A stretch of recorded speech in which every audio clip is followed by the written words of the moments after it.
Hi, it's Fiestaro. Okay, so Virgo placement. So this is your love reading ngayong October. Focusing sa past slash current person and sa new kung meron. Okay? So syempre, before tayo mag-start, kung hindi ka pa nakakapag-subscribe, please to subscribe and hit the notification bell para lagi po tayo maging updated sa mga mangyayari pa lang. Okay? And yeah, don't forget na mag-follow sa atin pong FB page. Yes. And kung may tanong po pagdating sa private reading, message lang po tayo sa atin pong FB page for more info. Okay? That's Fias Tarot. Same name ng ating channel. Okay? So, ay kahaba ng spiel. Okay. Virgo. Okay. So, let's start with the past slash current person. Ano bang message? Anong meron? Okay.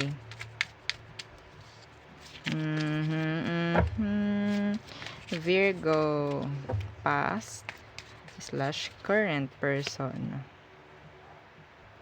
Okay, I look for you everywhere. Okay, so nakakaramdam ako ng energy dito na parang nag-stalk, no? Stalker. Okay? So, lagi kanyang hinahanap. I look for you everywhere. Okay, Virgo. What else? Sometimes, I stay awake thinking about you. Aba, anong pinakain mo dito? Ha? Virgo? Ano pinakain mo dito sa taong to? Siyempre, in general, ikaw lang ang laman ng utak nito. Ikaw lang. Yes. Hindi na nga makatulog, oh. Okay? So, tingnan natin ano bang situation meron. Dito ka muna. Okay. Anong situation meron ang mga Virgo? Wala akong makuha kung kayo ba ay in separation or what. Tingnan natin. Okay, Virgo. Anong situation nyo ng taong ito? The Queen of Pentacles.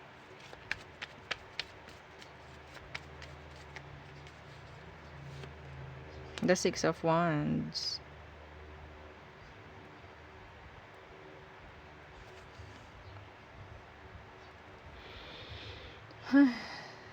Bakit ganun? Okay. Queen of Pentacles, the Six of Wands. Isa sa inyo ang parang naging nurturer. Okay? Nurturer. Isa pa.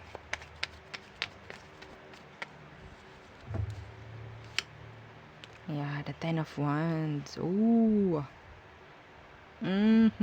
Ito At ang taong to, ang nagsabi nito, parang, anong tawag doon? In-spoiled mo. Oo, parang ni-spoiled mo siya. May sitwasyon dito, okay, na parang sobrang hirap, sobrang bigat. Yeah, napapabuntong hininga nga ako eh. Okay?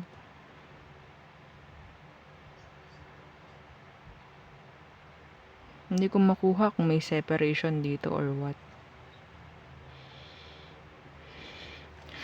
Okay. Ano tong Ten of Wands? Gusto kong malaman kung may separation ba or hindi or yeah. Ano tong Ten of Wands? Burden. Okay, burden. Kung wala kayo nito, hinahanap-hanap ka. Yeah, the Queen of Swords. Uy, nagmamatapang. Kahit sabihin nating hinahanap-hanap ka. Yes, nagiging silent. Mahirap sa taong ito kung wala kayong communication. Okay, as simple as communication, mahirap yun para sa kanya. Sinanay mo to. Yeah. Sinanay mo. Hindi nanay mo, ha? Ha? Okay? Ini-spoiled mo itong taong to. The world in reverse. So, meron ditong unfinished business. So, yes, may separation. Okay? Or sabihin natin hindi niya maabot yung frequency mo. Hindi niya magawa. I think, hindi kayo magpang-abot. Oo, sa kung anong energy mo, Virgo, hindi niya maabutan. Mahirap para sa kanya yon. I don't know. Kung mabait ka, ang hirap magpakabait dito sa taong to. Parang ganun. Okay. Ano bang emosyon? Anong emosyon niya sa'yo? Strength. Holding back. Pwedeng Leo. Yeah, Eight of Swords. Meron tong mga gustong gawin, gustong sabihin, gustong itanong, pero hindi niya ginagawa. Holding back in general. Ito na. Pwede ba tayo ulit? Ako na magsasabi. Hoy person ni Virgo, ako na magsasabi kay Virgo ha. Hoy Virgo, pwede bang tayo ulit? Yes! Okay, Virgo, kamusta ka na? Okay? Ano nang meron sa'yo ngayon, Virgo? Meron ka na ba ngayong iba? Yeah. Ganon ang mga gustong sabihin ng taong to. But yes! Hindi niya yun ginagawa. Bakit? Tingnan natin. Why the Eight of Swords? Why are they holding back? The Eight of Pentacles in reverse. The Two of Swords in reverse. Okay, so maybe pwedeng ikaw, Virgo, gumawa ka ng decision sa past na totally i-end to. Gumawa ka ng decision na solid decision. Nakita nito, naramdaman nito. Okay, na pwedeng hindi ka na rin totally nakikipag-cooperate with them. Yeah. Ganun naman talaga ang magiging reaction ng taong alam or sabihin natin hindi alam. Okay, kung ano magiging resulta ng gagawin nila. Siyempre, kung hindi nito alam ang emosyon mo, kung hindi nito alam kung ano mga nangyayari sa'yo, nilayuan mo, magkakaroon ng kabayan. Magkakaroon ng takot. Siyempre. Okay? So, tingnan natin. Anong emosyon mo? Anong emosyon mo, Virgo? For them.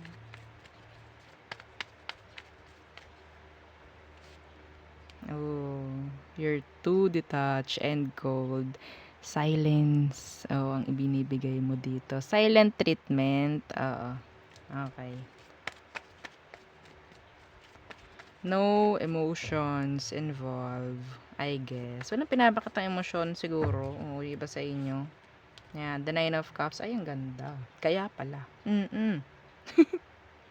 You're being happy without them. Yun ang nararamdaman ng taong to. Okay? Yun ang nararamdaman niya. Yun ang, yes. Kahit sabihin nating, hindi ka naman talaga totally masaya. Yung pag-detach mo, yung pag-alis mo, yun yung parang isang sobrang malaking harang pagdating sa kanya. Tandaan mo yun. Okay? Kung ano-ano na ang idodrawing niyan sa utak niya. Senaryo. Okay? Tingnan natin ano bang kanyang next action. Okay. Good star in reverse. So, tandaan yung hindi ito healed. Pwedeng aqua. The devil. Shoot. They're wanting you.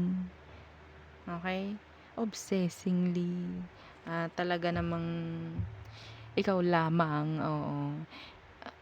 I can't. Virgo. Ginugusto ka nito, pero yun nga, hindi sila healed. Masyado pa rin tong toxic. Ha? Masyado pa ring toxic to. Yung taong to. Okay, outcome. Next action niya is pwedeng mag-obsess ng mag-obsess sa iyo. Yun lang. Okay? So, outcome. In the world. Okay? I think this is sabihin nating end of a cycle. Okay? Yeah, the Ace of Cups universe. No emotions being offered. Okay? Being accepted. Wale. This is end of cycle. Sabihin nating healing. Okay? Yung iba rito. Then this is good. Gusto ko yung mga ganito. Ha? Okay, pagpatuloy mo lamang yan. Virgo, you're on the right path. Don't worry. Okay, so next is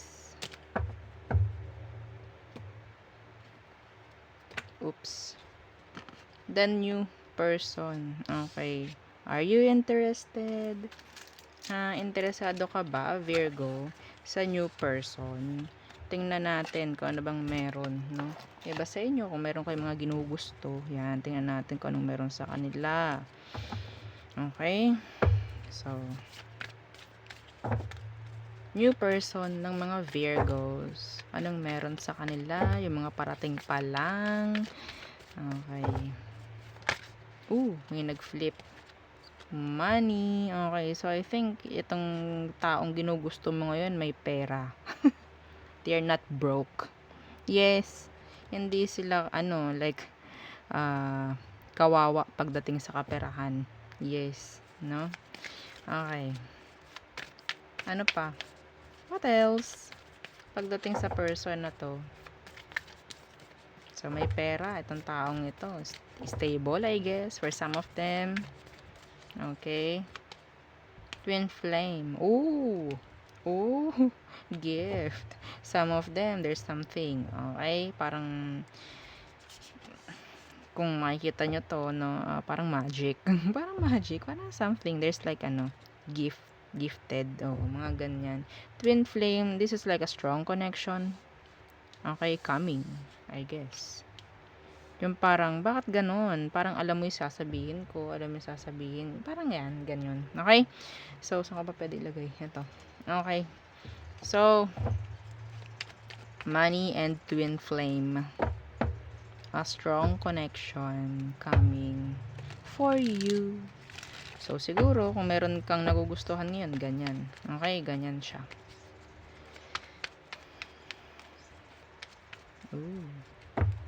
May mga birds. Birds, narinig nyo ba? Chirping. Chirping. Okay. So, bang meron? Pagdating sa taong ito, deep down. The Magician in reverse. Okay? Some of them pwedeng marunong talaga. May mga alam. Ha? Ano tong The Magician in reverse? Okay. Iba sa inyo, this is your energy. Okay? Pwedeng down, talagang yuko ka sa taong to. I don't know. Okay? Ano tong The Magician in reverse na ito? The Two of Swords. There's parang nandito yung avoidance. Okay? Pwedeng ikaw i-avoid mo yung sarili mo pagdating sa taong ito. I don't know why. The Three of Swords is here. Some of them, pwedeng sabihin nating hindi talaga ang focus nila ay love. Okay? So, ayokong gawing specific. Okay? Basta kanila, pwedeng may partner. Or pwedeng, diba? Okay. So, siguro, kaya ina-avoid mo itong taong to. Kahit sabihin natin nakakaramdam ka ng something for them. Kasi, iba sa kanila, pwedeng ang ganun. Mayroong someone else. Okay? Emosyon mo for them. Emosyon muna nila pagdating sa'yo. Anong emosyon nila pagdating sa'yo, Virgo? The Hermit. Ang dami mong energy. Puro energy mo to. The Hermit, this is tago. Okay? Tago. Bakit? Why the Hermit? The Nine of Swords.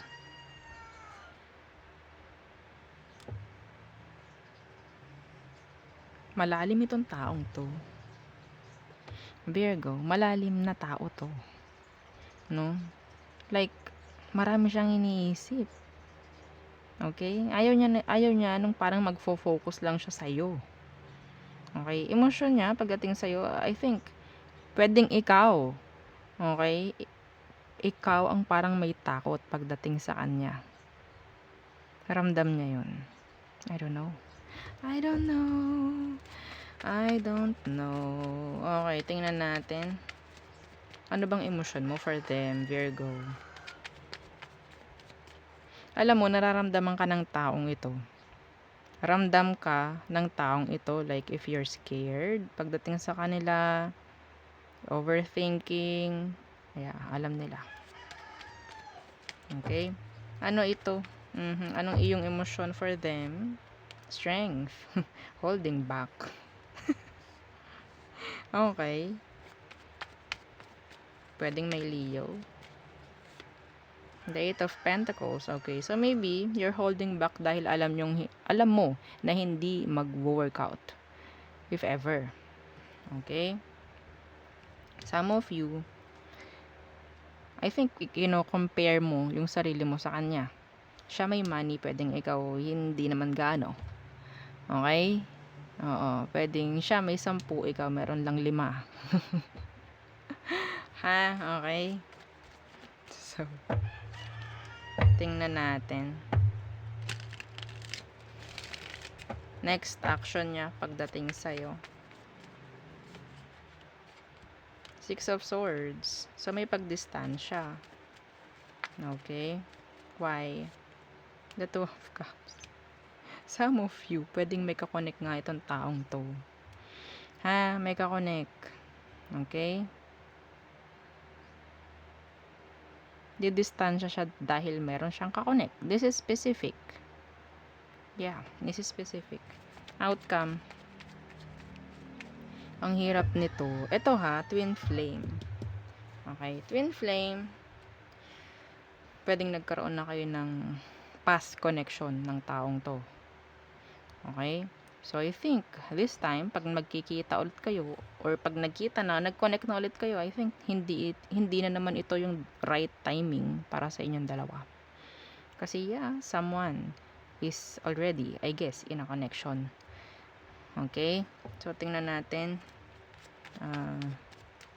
outcome nyo. Yeah, the Eight of Wands in reverse, and the Nine of Cups in reverse, yes. The World Universe. So, ngayon, failed ulit. Okay? Itong taong ito, na makikita mo na to, na new, okay, yung mga ginugusto nyong bago ngayon, nagkaroon na kayo ng past life connection nito. Yes. Okay? The World Universe. Past life connection. Strong connection. Okay? So, parang pakiramdam mo, magkakagaanan kayo ng loob ng taong to, pero hindi kayo pwede. Kasi pwedeng, yeah, isa sa inyo, or yeah, pwedeng itong taong to is in another connection already. Hindi mag-workout. This is sad. This is sad. Okay, pero andito yung Nine of Cups Universe, ginugusto mo. Okay, ginugusto mo itong taong to, pero hindi pwede. Pipigilan yung emosyon kasi hindi pwede. Yeah. Okay? So, ito, Two of Cups, Twin Flame, the same yan. Soulmate, Twin Flame. Yeah. Past life connection. Yes. This is strong. Pero hindi mag-workout. Okay? So, yun ang ating reading for you. Virgo placement. So, thank you. Don't forget to like, share, and subscribe. Bye!